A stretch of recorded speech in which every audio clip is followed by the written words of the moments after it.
예, 안녕하세요. H채널의 한창훈입니다. 반갑습니다. 2018년도 12월 14일 비트코인 및 암호화폐 시황방송 일부를 시작하겠습니다.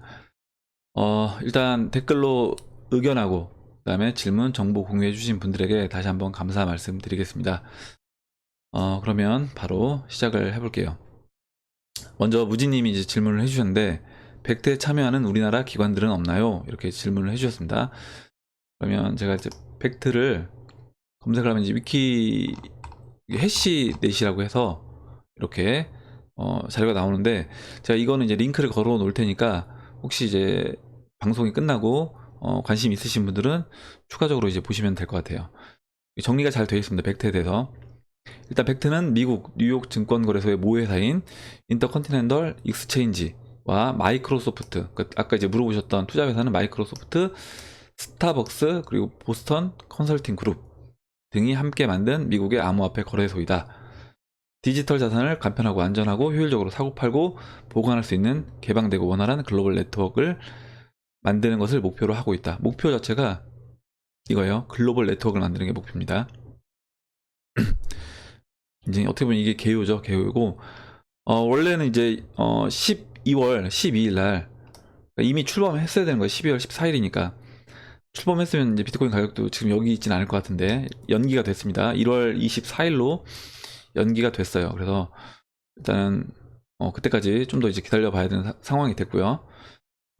공식 출범할 예정으로 현재 있는 규정을 일관되게 지키고 가격과 관련된 투명한 시스템을 제공하고 거래 전후로 품질을 보증하는 인프라를 제공하는 검증된 프레임워크를 만든다. 벡트의 첫 번째 암호화폐 제품은 비트코인 선물이다, 이렇게 되어 있습니다. 한번 제가 다 읽어드리기는 좀 어렵지만 한번 여러분들 시간을 내셔서 이렇게 읽어보시면 도움이 될 것 같고요.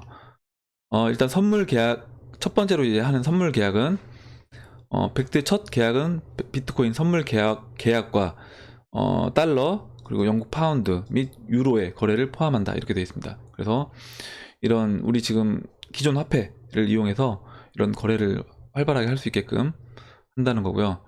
그리고 예를 들어서 미화 1달러로 이제 비트코인 선물을 구매를 하면 다음날 비트코인으로 고객 계정의 전자지갑에 실제 비트코인으로 이체가 되는 거예요.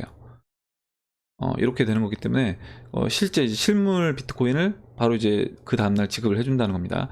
그리고 이제 그 선물 같은 경우는 1일 만기 선물이에요. 우리나라 같은 경우는 지금 코스피 선물 같은 경우는 이제 한 달 만기로 돼 있잖아요. 근데 이거는 이제 1일 만기라는 겁니다. 그래서 이제 1일 정산을 하고 그것에 대해서 실물 비트코인을 주고받는다. 그래서 이제 그 전에 작년 말에 나왔던 그 CME, 2017년 말 나왔던 CME, CMOE의 이 선물과는 약간 다르다. 이거는 실제 이제 비트코인 선물이 아니라 그것에 대해서 어떻게 보면 만기 청산할 때 가격만 주고받는 형태였어요. 그러니까 보시면 대부분의 금융 선물 상품이 추구하는 개념의 CME 비트코인 선물은 가상의 비트코인을 현금으로 매입한 후 가격의 등락에 만기에 청산하고 청산되는 반면 벡트의 선물은 실질적인 비트코인을 시장에서 매입해서 미래 시점에 청산 가능한 선물을 거래할 수 있다라는 겁니다. 그리고 이제 보면 여기 좀 이런 게 나와요. 뭐냐면 이제 벡트 같은 경우는 이제 보관할 수 있는 그런 서비스를 좀 더 제공을 해준다는 거예요. 그러니까 보시면 이제 그쪽에 좀 더 초점을 많이 맞추고 있는 것 같아요. 그러니까 거래뿐만 아니라 이 보관 서비스. 결과적으로 기관 투자자들 입장에서는 제가 계속 말씀드리지만 자신의 자산을 안전하게 이 거래소에 내가 맡겨서 뭔가 운용을 해서 매매를 하는 것도 중요하지만 수익을 내는 것도 중요하지만 안전하게 지킬 수 있는 것인가, 이 부분을 이제 중요하게 생각하는데, 그 부분에서 이제 벡트 거래소가 저는 기관 참여자들이 시장에 이제 들어올 수 있게끔 어떤 그런 문을 열어주는 거래소가 될 거라고 보고 있습니다. 보시면 청산 거래 기능은 별도로 관리되는 프라임 창고 시설 내에 탄력적 기술 백본으로 구축될 것이고 이는 새로운 수준의 기술 및 재정적 보안을 포함한다, 이렇게 되어 있고, 보안 네트워크를 통해 벡트는 보증금으로 비트코인을 오프라인으로 유지하는 시장 및 창고에 안전하게 저장할 수 있다 라고 되어 있고, 중간 또 보시면 디지털 자산을 보호하는 것은 새로운 영역의 전문 기술이며 서명 인식, 생체 인식 스캔, 샤딩 및 멀티 시그니처 주소와 같은 것들은 새로운 가상 조합이다, 이렇게 되어 있다는 거예요. 그래서 이제 뭐 벡터 거래소에 나중에 이제 어떤 우리가 암호화폐 자산들을 넣어놓고 이런 것들을 지금 입출금 한다라든가, 지금 이미 어떻게 보면 기존 이제 그런 지갑 서비스를 실시하고 있는 데들이 많이 있긴 한데, 뭐 생체 인식 스캔, 그러니까 뭐 우리 홍채 인식이라든가 아니면 지문 인식 이런 걸 이용해서 바로 입출금을 빠른 시간 안에 할 수 있게끔 그런 서비스를 이제 지원해 준다는 것 같아요. 보니까 이렇게 돼 있고, 아까 이제 얘기했던 대로 대형 투자사 판테라는 약 1,800만 달러, 196억 원에 달하는 투자금을 벡트에 투자하기로 했다. 그리고 이제 마이크로소프트의 클라우드 시스템을 활용하는 거고요. 지난번에 이제 스타벅스 결제를 벡트 이제 지갑을 통해서 한다라고 얘기가 나왔었는데, 그때 이제 브라이언 켈리는 그건 이제 부정을 했어요. 그러니까 스타벅스는 거래소 개발에 참여하지만 비트코인을 가상 결제로 도입하는 거는 아니라고 한다, 이렇게 얘기를 했습니다. 네, 일단은 이 부분은 저는 뭐 이렇게 얘기는 이렇게 했지만 스타벅스가 그냥 투자자로 참여하진 않았을 것 같아요. 참여하지 않고 실질적으로 좀 대중화를 이끌기 위해서는 스타벅스에서 결제를 이제 암호화폐로 결제하는 서비스가 저는 도입이 돼야지 대중화에 좀 크게 이게 기여를 할 것 같다, 이렇게 말씀을 드리겠습니다. 그렇게 되면 그 벡트 거래소에서 만든 지갑을 사실 이 스타벅스 우리가 이제 사인앤 오더 깔듯이 그렇게 쉽게 접근해서 이제 깐다라고 하면 많은 사람들이 저는 깔 거라고 보거든요. 우리나라 사람들 같은 경우도 그렇게 보고 있습니다. 그래서 일단 투자 기관에서는 우리나라 기관은 보이지 않았어요. 보이지 않고 저는 어떻게 보냐면 나중에 이제 뭐 골드만삭스라든가 JP 모건, 피델리티 이런 투자 회사들이, 금융 투자 회사들이 금융 상품을 만들어요. 상품을 만들어서 벡트 거래소를 이용해서 거래를 하고 자신들이 만든 금융 상품을 먼저 일단 자기네 국민들한테 팔고, 그 다음에 우리나라에는 어떻게 보면 좀 더 나중에 이제 들어오지 않을까. 보통 이제 우리나라 뭐 증권사라든가 은행에서 어떻게 보면 이제 판매를 할 때는 일정 부분 자신들이 먼저 좋은 위치를 선점해 놓고 그 다음에 그거를 미국 외에 다른 나라에 이제 팔게끔 하는 거죠. 그렇게 해서 결과적으로는 좀 더 그 미국 국민들이 유리한 포지션을 선점할 수 있게끔 저는 할 거라고 보고 있습니다. 예, 그래서 일단은 아직까지는 뭐 우리나라 기관 투자자들이 참여하는 그런 내용은 없습니다. 벡트에. 혹시 제가 지금 찾아봤을 때 이제 안 보였는데 영상 보시는 분들 중에 벡트 거래소에 우리나라 뭐 기관이라든가 아니면 뭐 투자를 벡트 거래소에 우리나라 회사에서 투자를 한 그런 걸 이제 알고 계시는 분이 있으면 정보를 이제 공유해 주시면 감사하겠습니다. 그리고 다음 보도록 할게요. 송기봉님이 이제 글을 써주셨는데, 일단 본인 이제 포트폴리오에 대해서 써주셨어요. 그러니까 금하고 은 그리고 가상화폐 이렇게 위기에 맞춰서 포트폴리오를 그러니까 포트폴리오를 짜셨고, 그 다음에 이렇게 비트코인 캐시, 뭐 리플, 이더리움, 이오스에서 이렇게 포트폴리오를 1차 매수를 끝내셨대요. 이제 비트코인 비중이 아직 50% 안 되는데, 뭐 비트코인 캐시까지 비트코인에 포함된다라고 하면 되는 걸로 이제 볼 수도 있을 것 같습니다. 그리고 이제 2000불까지 빠진다는 설이 있어서 최악의 국면을 대비해서 이제 피라미드형 매수를 한다. 이게 피라미드형 매수가 뭐냐면 어떻게 보면 이제 가격을 나눠서 분할 매수를 하는데, 분할 매수를 할 때 가격이 내려갈수록 더 많은 양을 이제 매수하겠다는 거예요. 그래서 이렇게 매수하면 사실 만약에 이 상품에 확신만 있고 상품에 대한 확신이 있는 상태에서 피라미드형 매수를 하면 굉장히 유리하게 됩니다. 그냥 피라미드형 매수를 안 하고 매달 정기적인 타이밍에 사실 비트코인을 일정한 금액을 매수를 하셔도 금액 대비해서 비교해 보면 평균가로 이제 매수하는 거기 때문에 내가 그렇게 높은 가격에 이제 주고 사는 건 아니에요. 그러니까 2천만 원부터 비트코인을 매수해서 지금까지 매달 정해진 시간에 매수를 한다고 하더라도 아마 이제 평균을 내보면 제 생각에 이제 한 6,000달러, 왜냐면 지금 3,000달러 내려와 있는 이 시간에서 머문 시간도 있기 때문에 6,000에서 7,000달러 사이에 이렇게 될 것 같긴 한데요. 그러니까 그렇게 매수하셔도 그러니까 그렇게 매달 정기적인 날짜에 정해진 금액을 비트코인을 사셔도 그런 좋은 어떻게 보면 분할 매수 방법이 되는 거고, 그렇게 안 하고 지금 피라미드 매수법을 하신다고 하면 어떻게 보면 좀 더 유리하고 안전하게 이제 매수하는 방법이 되겠습니다. 그리고 이제 여기 의견을 써주셨는데 뭐냐면 뭐 개인적인 생각으로는 지금이 뭐 진바닥이 형성된 것으로 보고 계시대요. 근데 이거는 이제 사실 좀 더 지켜봐야 되는 거고요. 아직 반등이 나오지 않았기 때문에 정확하게 워렌 버핏의 효과와 비슷한 공포 탐욕을 동시에 주는 걸로 보고 계시대요. 뭐냐면 포스코 예를 드셨는데 포스코 30배 올리고 워렌 버핏 매수 발표 후에 3자 명의로 취득한 물량을 털어내는 거예요. 그리고 이번에 이제 IBM 지분을 털어내고 우회적으로 지분을 취득한다. 그러니까 이 IBM 지분을 상당량을 이제 워렌 버핏이 팔았습니다. 팔고 애플 주식을 이제 매수했다고 했는데 이 부분에서 이제 우회적 지분을 취득한 거는 제가 그 정보가 혹시 있으시면 좀 댓글로 남겨주시면 감사하겠습니다. 그래서 일단은 워렌 버핏이 IBM 지분을 털어낸 게 이게 뉴스는 이렇게 나왔지만 우회적으로 다시 지분을 매수한 거다 이렇게 보고 계시는 거예요. 그래서 저도 일단 애플은 지금 고평가 영역으로 보고 있습니다. 애플도 그렇고 뭐 다른 이제 IT 기업들, 팡기업들이라고 하죠.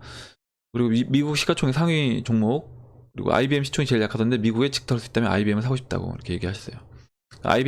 IBM이 스텔라랑도 이제 연결이 돼 있기 때문에 좀 더 관심을 보고 계신 것 같습니다. 그리고 이제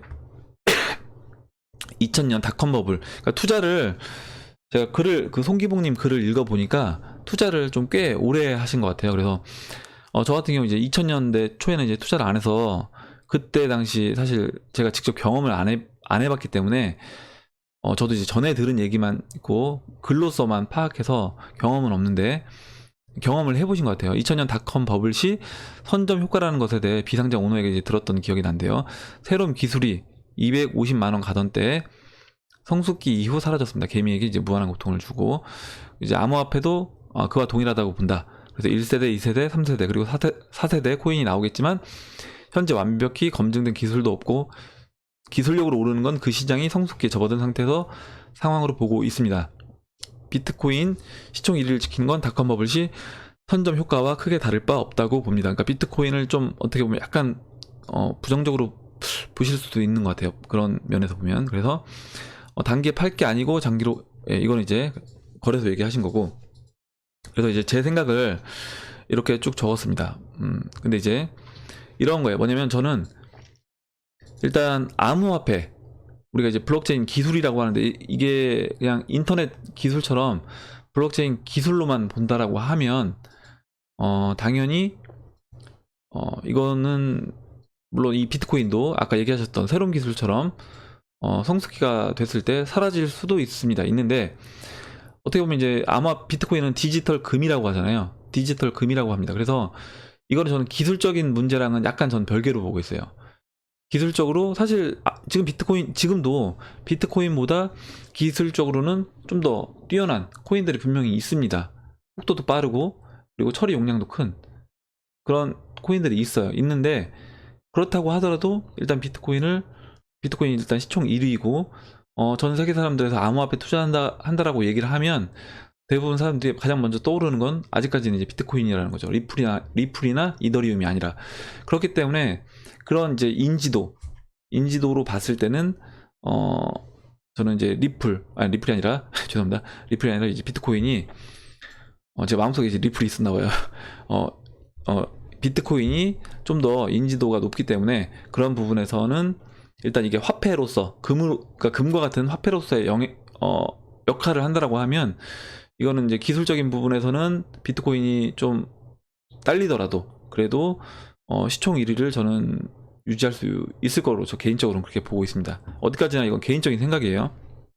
그러니까 리플 투자하시는 분들은 앞으로 조만간 이제 리플이 시총 1위를 이제 올라갈 거라고 이렇게 많이 얘기를 하시는데 저는 일단은 지금은 그렇게 보고 있지 않습니다. 개인적으로는.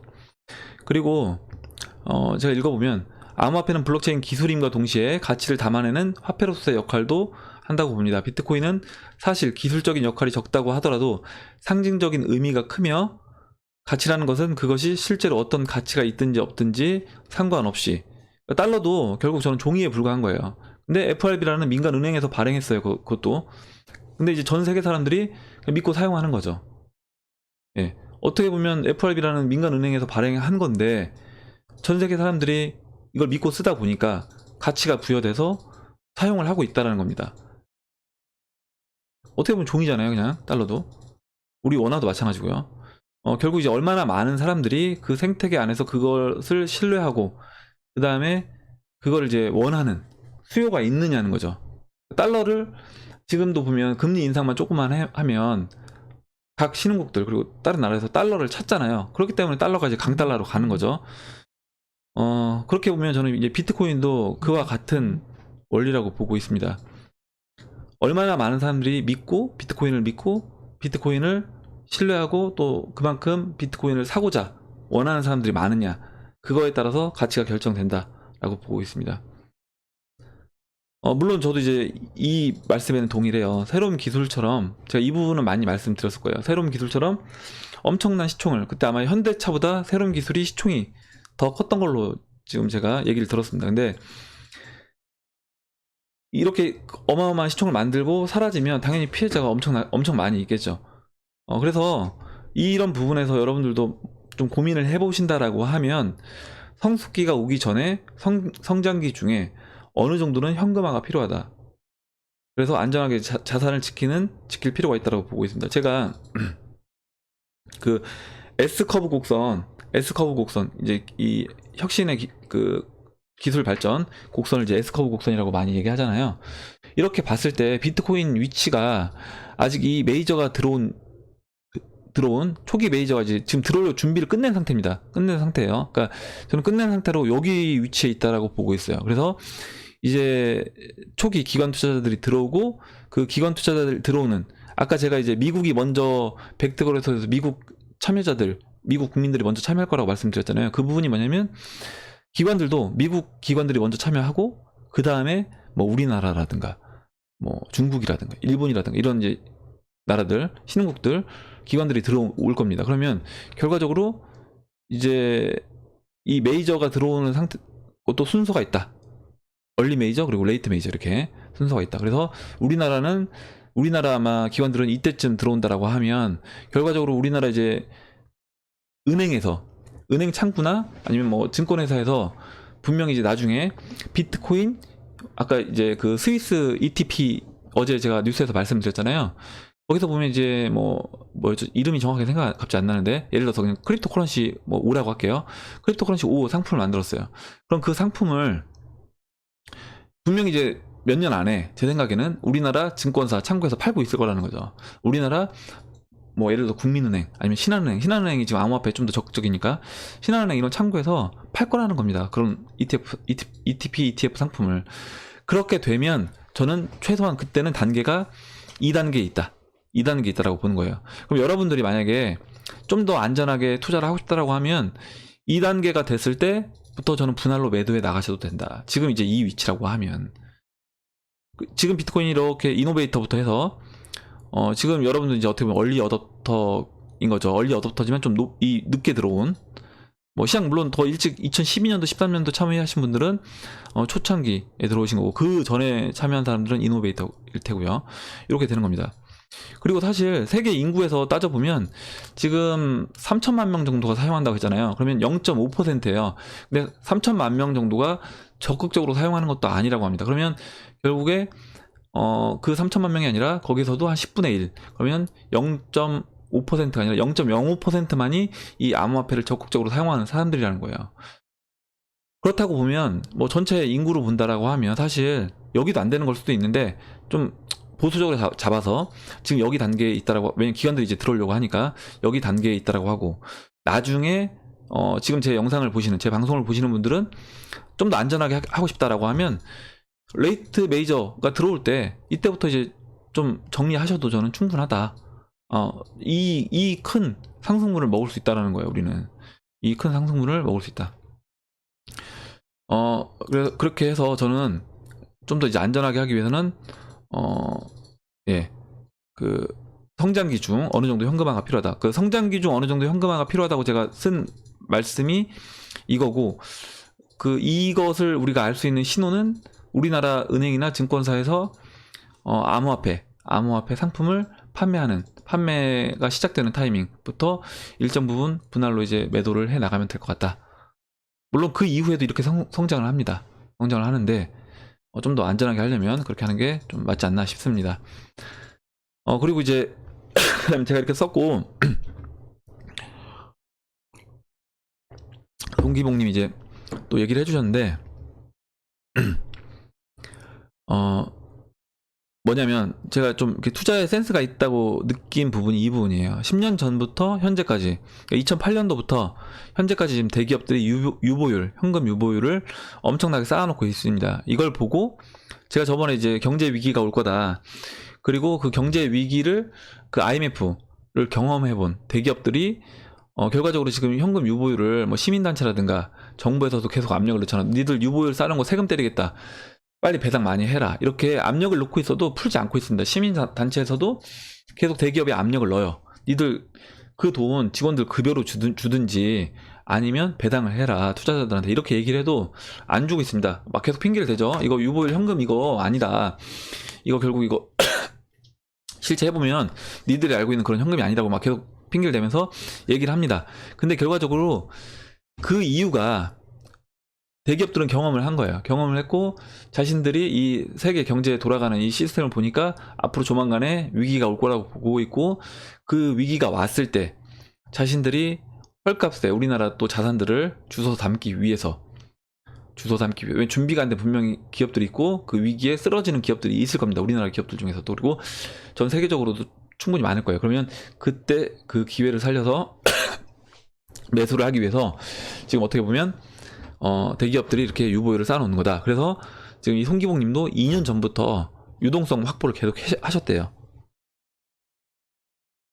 그래서 지금 현재 현금 비중이 여유가 있으시다고 합니다. 그래서 지금 현금 비중이 여유가 있다고 하시니까 적어도 저는 이게 당장 내년에 그리고 내후년에 우리가 이제 안 된다고 할 수도 있잖아요. 성장이 우리가 생각했던 것보다 좀 더디게 이 암호화폐 시장이 저는 그렇게 보고 있진 않지만 혹시나 이제 모를 좀 더 안전하게 우리가 투자를 하기 위해서 그렇게 됐을 때 여유 자금을 갖고 투자를 하는 게 좀 더 좋을 것 같다라고 이제 말씀을 드리겠습니다. 그래서 좀 좋은 내용이 있어서 같이 제가 여러분들하고 이제 읽으면서 제 의견을 설명을 드렸습니다. 그리고 다음 읽어볼게요. 또 이제 무지님 질문인데 전반적으로 스테이블 코인에 대해 부정적인 견해가 있으신데요. 석유 기반으로 나온 스테이블 코인은 괜찮다고 누가 얘기하더군요. 페트로를 사두면 그걸로 석유 결제가 가능해서 페트로 가격이 오를 가능성도 많다고 합니다.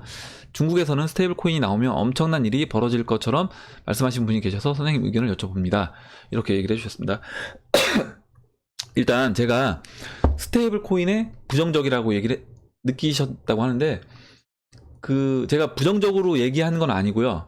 그러니까 뭐냐면 암호화폐를 투자하는데 스테이블 코인을 사면서 내가 암호화폐 투자했다라고 생각하시면 안 된다는 거죠. 그러니까 흔히 얘기하는 암호화폐라고 하면 비트코인이나 우리가 이제 흔히 시총에 있는 비트코인, 이더리움, 물론 시총에 이제 스테이블 코인 들어와 있는데 스테이블 코인이 시총 5위다, 7위다, 테더화가 7위다, 트루에스티가 10몇이다 이렇게 해서 이것도 되게 안전한 자산인가 보다라고 해서 물론 채널 상단부 그래서 비트코인 가격이 충분히 올라가고 암호화폐 가격이 충분히 올라갔을 때는 스테이블 코인도 이제 매력적인 투자 상품이 될 수 있는 겁니다. 그때는 안전하게 내 자산을 일정 부분 스테이블 코인으로 옮겨놓을 필요가 있는 거죠. 근데 지금처럼 저평가 영역에 있을 때 BTC 마켓에서 봤을 때 스테이블 코인이 올라가는 것처럼 보여서 그거를 투자로 스테이블 코인을 사는 거는 그거는 이제 아니다. 그 부분은 아니라고 이제 제가 말씀드리다 보니까 좀 여러분들이 느끼시기에 제가 스테이블 코인에 대해서 되게 부정적으로 얘기하는 사람처럼 느껴지셨을 수도 있을 것 같아요. 그래서 그 부분은 아니라는 겁니다. 스테이블 코인도 당연히 이제 투자 상품이 될 수 있고, 하지만 지금은 스테이블 코인을 사는 거는 결국에 우리가 현금을 들고 있는 거랑 똑같은 거예요. 어떻게 보면 현금을 들고 있는 거랑 똑같기 때문에 현금을 은행에 두고 있느냐 아니면 가상화폐 거래소에 넣어놨느냐 이 차이라는 거죠.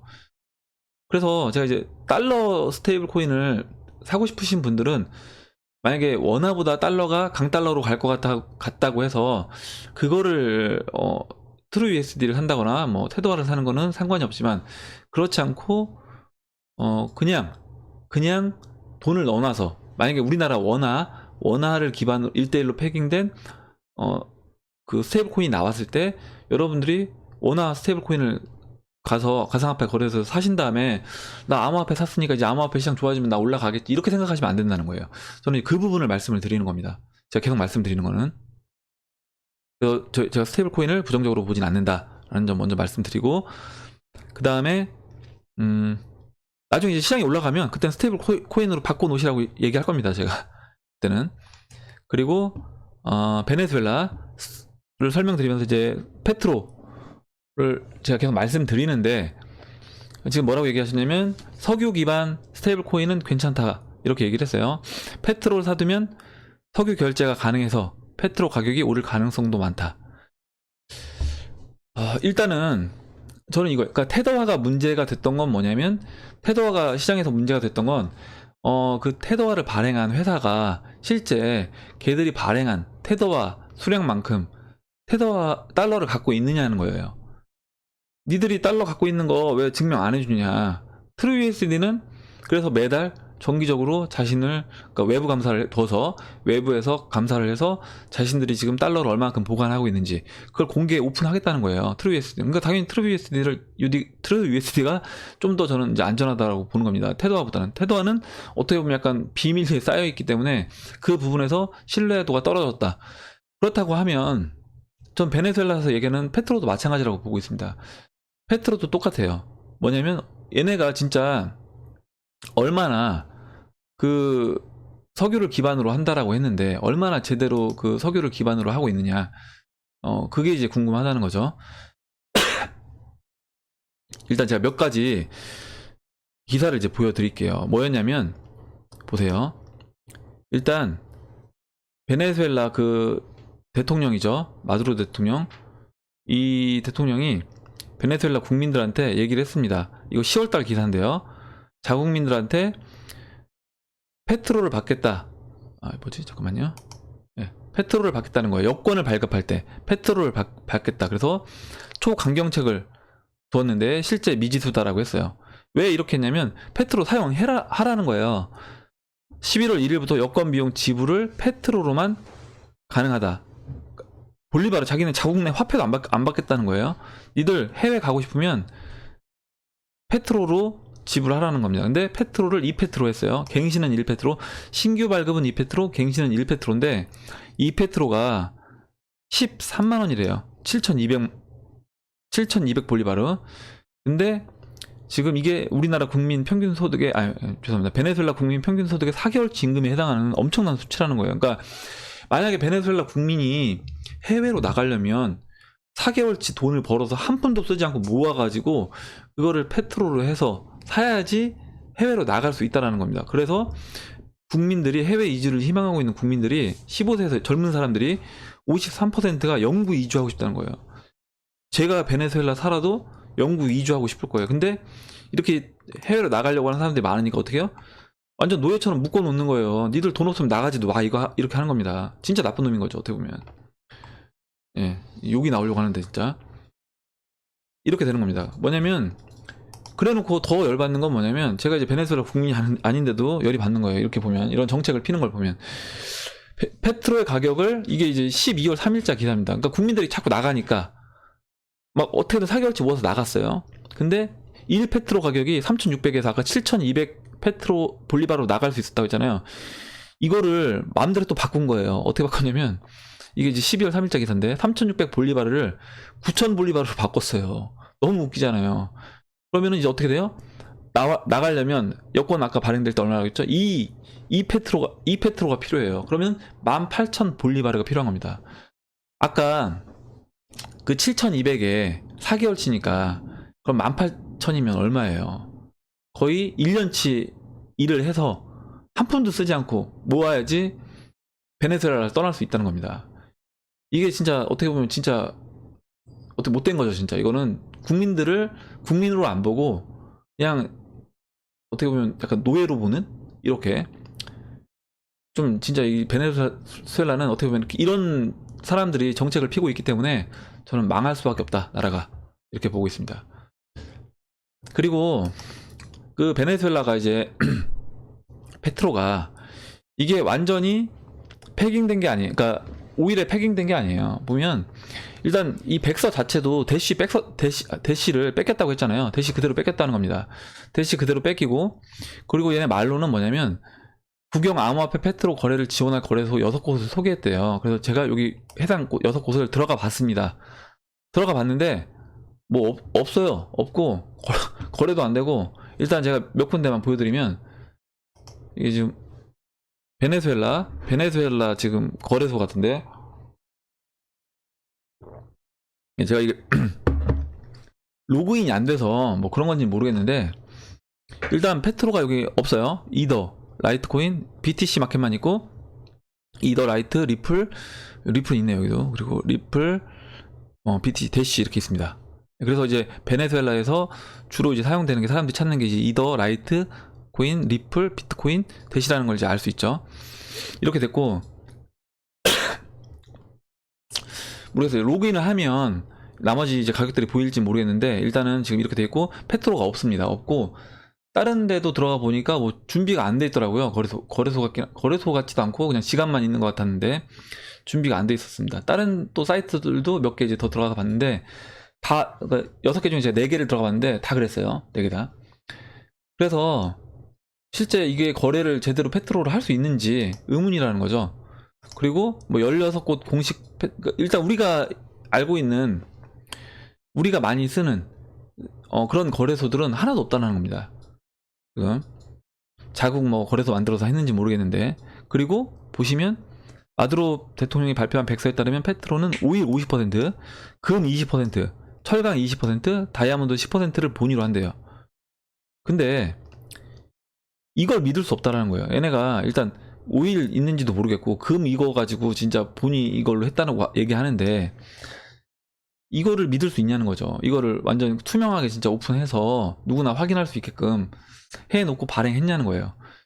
이렇게 발행한 화폐가 말도 안 되게 단위가 막 마음대로 또 올리고, 아까 이제 기사에서 보여드렸던 코인리스 기사에서 보여드렸던 것처럼 3600볼리바르에서 막 갑자기 9000볼리바르로 바꾸고, 이런 식으로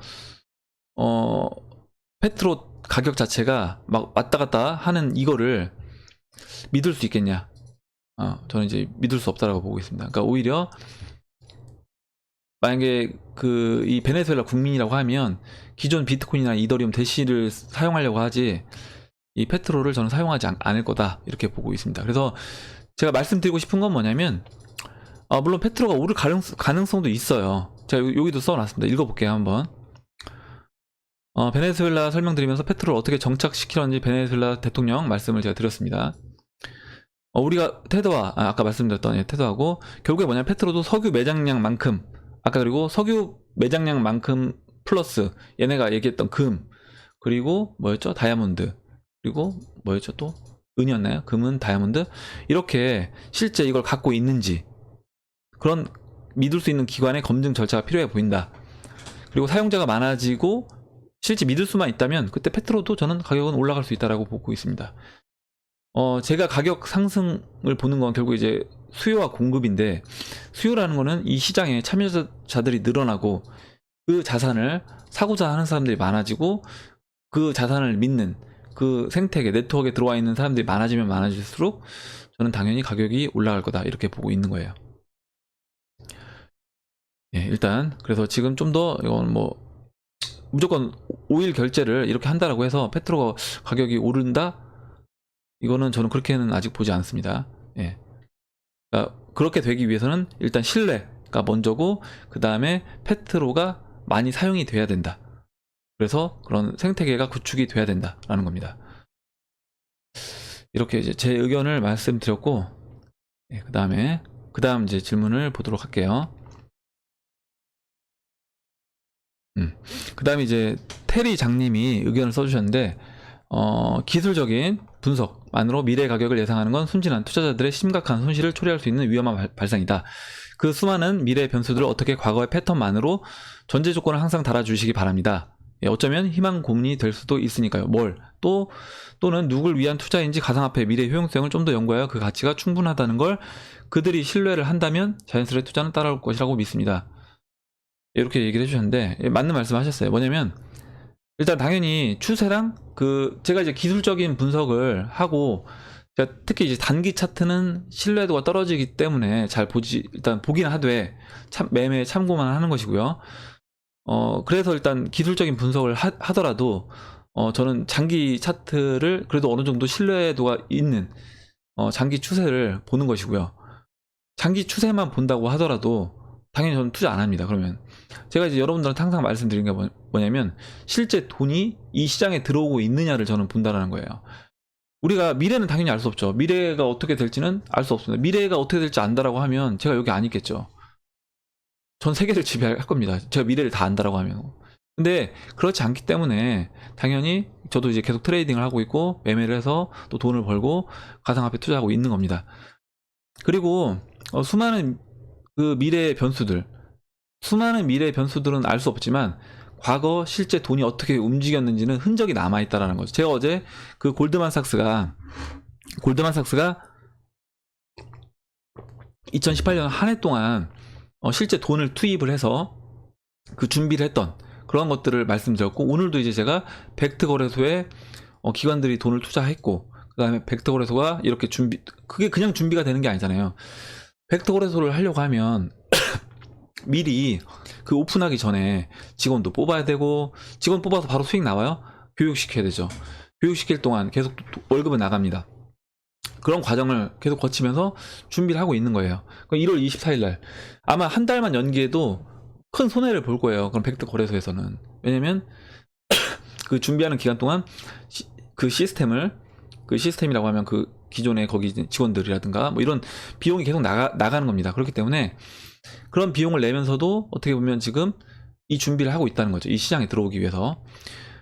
그렇다라고 하면 저는 그런 걸 봤을 때 이 시장이 앞으로 차트만 보는 게 아니라 그런 걸 봤을 때는 이 시장이 저는 앞으로 충분히 성장할 수 있는 시장이다, 이렇게 보고 있다는 겁니다. 그리고 그거 플러스 미국 금리와 채권 시장, 주식 시장, 그리고 이제 오일 시장까지 이렇게 보면서 금 시장 보면서 돈이 지금 어떻게 움직이는지 계속 체크를 하고 있는 거예요. 모니터링을 하면서 앞으로 이렇게 됐을 때는 여기서 빠져나온 돈들이 결국 어디로 갈 확률이 높겠다라고 생각을 하고, 저는 그 시장 중에 하나가 암호화폐, 금은 시장이라고 이제 보고 있는 거예요. 그래서 암호화폐 이제 투자를 하고 있는 겁니다. 그렇게 이제 봐주시면 될 것 같아요. 그래서 제가 이제 차트를 얘기를 하니까 무조건 이때 이제 바비리 비트코인 차트를 얘기를 해서 아마 그렇게 보시는 것 같은데, 아마 제 영상을 처음부터 이렇게 쭉 보신 분들은 제가 어떤 관점에서 지금 암호화폐 시장에 투자를 하고 있는지 충분히 이제 이해를 하실 거라고 보고 있습니다. 그리고 다음 이제 글을 읽어보도록 할게요. 이제 나탄팍님 같은데, 네이선 팍 아니면 나탄팍 이렇게 님 될 것 같은데, 일단 이 팍님께서 글을 써주셨어요. 읽어볼게요. 리플이 언제 오를까요? 암호화폐는 언제 오를까요? 그 시기는 미국이 가상화폐를 공식적으로 인정할 때, 다시 말하면 미국의 대표 거래소인 코인베이스, 벡트 이런 게 되겠죠. 코인베이스에서 인정하고 상장시키는 그 순간이 아닐까 합니다. 미국은 리플을 유용하게 쓸 거라고 생각합니다. 여러 가지 쓸모가 많겠죠. 이미 미국에서 많은 양의 리플을 보유했을 거라고 봅니다. 고래들이 가격을 끌어내리면서 한쪽에서는 개미들을 떨궈내고 떨어진 코인을 값싸게 확보하고 있을 겁니다. 미국이 가상화폐를 인정하는 순간 리플이 코인베이스 상장, 리플의 가치 상승, 리플의 본격적인 생태계 조성 완료, 이 모든 게 부지불식간에 이루어진 후 가격은 순식간에 오를 거라고 생각합니다. 순식간에 오르지 않아도 사실 오르기만 하면 좋겠어요. 지금 분위기에선. 생각해보세요. 이런 쓸모있는 가상화폐를 미국이 쉽게 놔둘까요? 1, 2년 후 경제 위기가 예측되고 있는 이 순간에 결코 리플을 가볍게 생각할 수 없다는 게 제 의견입니다. 따라서 그때가 되면, 이 얘기가 되게 재밌었는데, 금메달이 리플이 될지도 모른다는 겁니다. 이게 이제 시총 1위를 얘기하시는 걸 수도 있고, 나중에 나중에 진짜 올림픽에서 금메달 딴 사람한테 금메달을 줄 때 이제 어떤 보상금으로 돈을 주잖아요. 리플로 줄 수도 있을 것 같아요. 비트코인은 암호화폐의 시작과 동시에 하나의 훌륭한 테스트이고 그것 스스로의 힘으로 생태계를 조성했고 그리고 그 생명력과 여러 가지 변수의 실험적인 부분 또한 그 스스로의 생명력을 마감하는 순간까지 세력들의 돈벌이, 세력 기반 확보 하나의 표본으로서의 기능을 할 거라고 봅니다. 다만 어떤 기능을 장착한 코인이야말로 생태계 최강자가 아닐까 합니다. 물론 다른 좋은 코인들도 많지만 담을 그릇이 작으면 귀하게 쓰이지 못할 거란 생각입니다. 리플은 쓸만한 그릇이 될 거라고 그러니까 리플 투자하고 계신가 봐요. 그래서 리플에 대해서 굉장히 이제 좋게 보시고 있고 제가 사실 초기에 리플을 볼 때 좀 부정적으로 봤었어요. 왜냐면 그 다단계로 풀렸었잖아요, 작년에. 다단계로 풀리고 그 다단계 처음에 푼 사람이 뭐 10배를 매겨서 막 다단계 처음에 이제 풀었다고 했어요. 그래서 그런 것 때문에 굉장히 좀 부정적인 저도 인식이 있었습니다. 거기에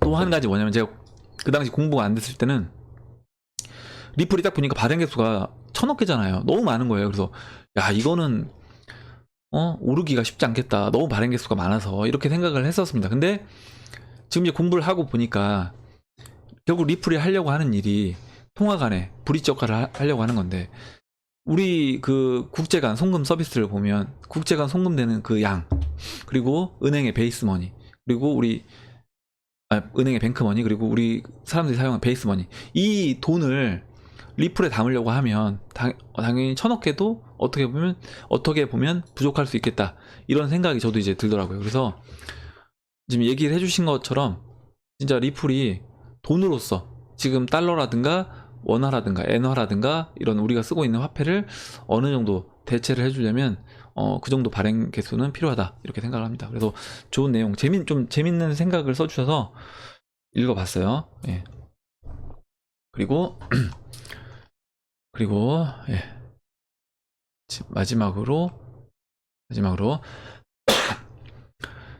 그 릴펌프 엘님인데 질문을 써주셨는데 의견이기도 하고요. 2013에서 2017년까지 미래 차트 언급을 많이 하시던데 저 기간 중에 2017년 같이 대중들이 너도 나도 비트코인 하고 그런 적이 있었나요?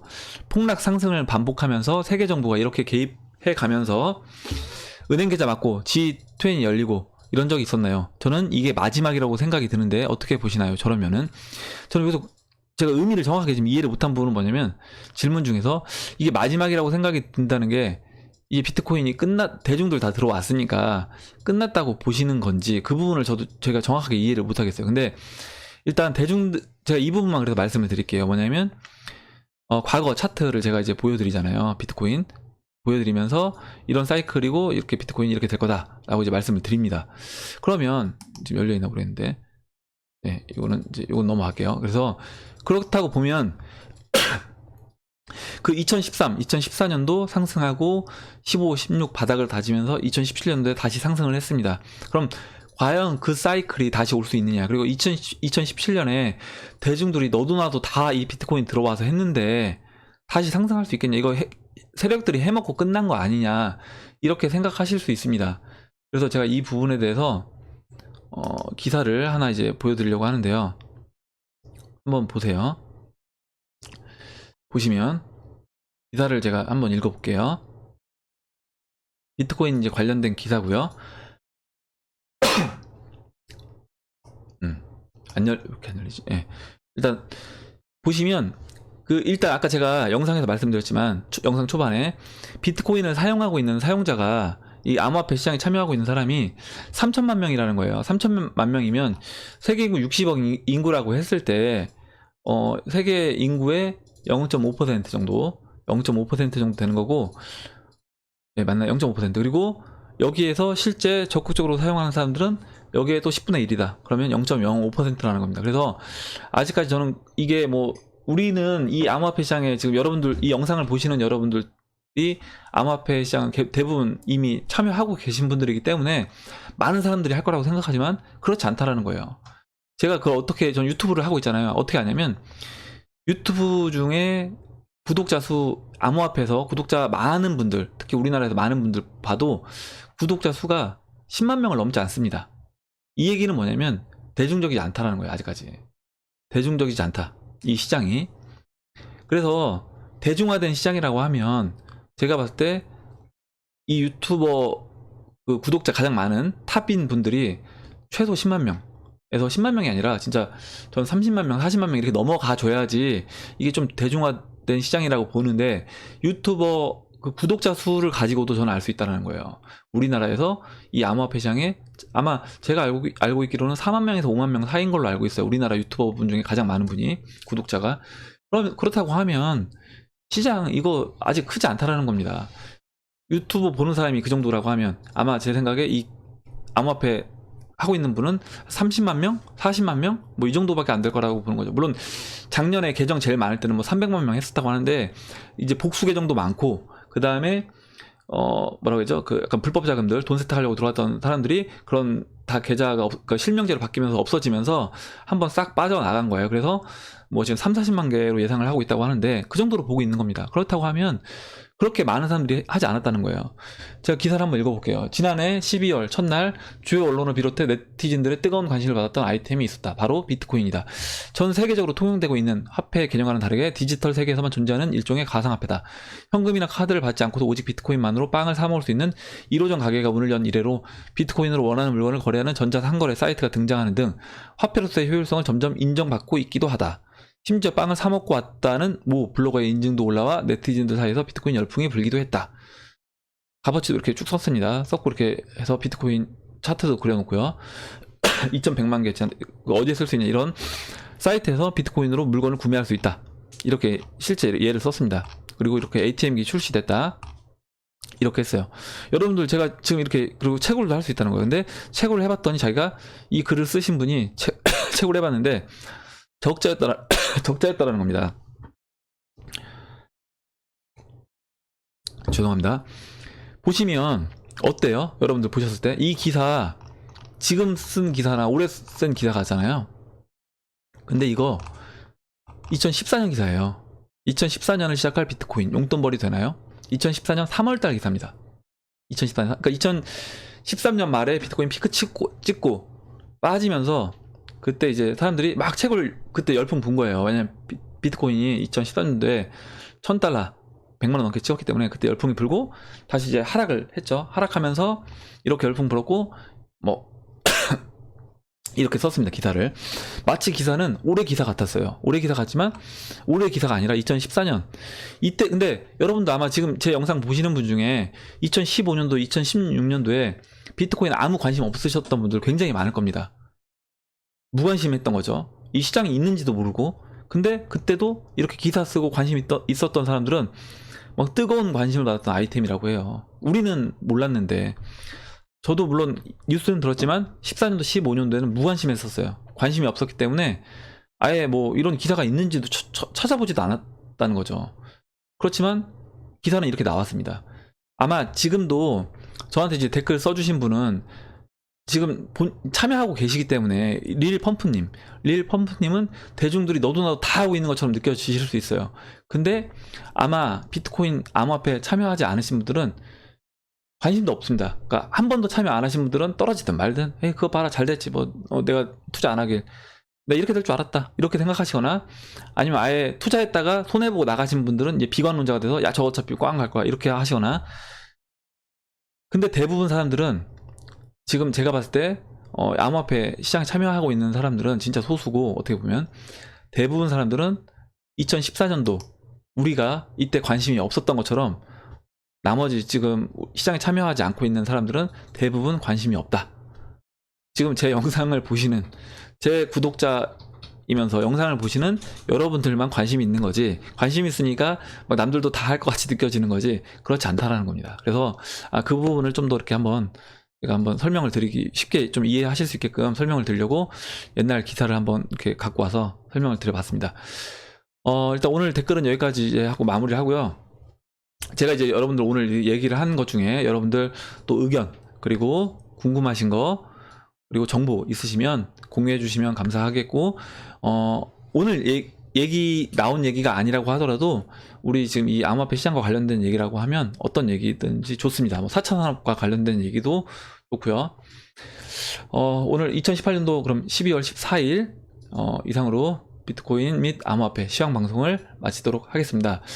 여러분 도움이 되셨다면 좋아요와 구독 버튼 그리고 알림종 버튼을 눌러주세요. 오후에 2부에서 뵙도록 하겠습니다. 감사합니다.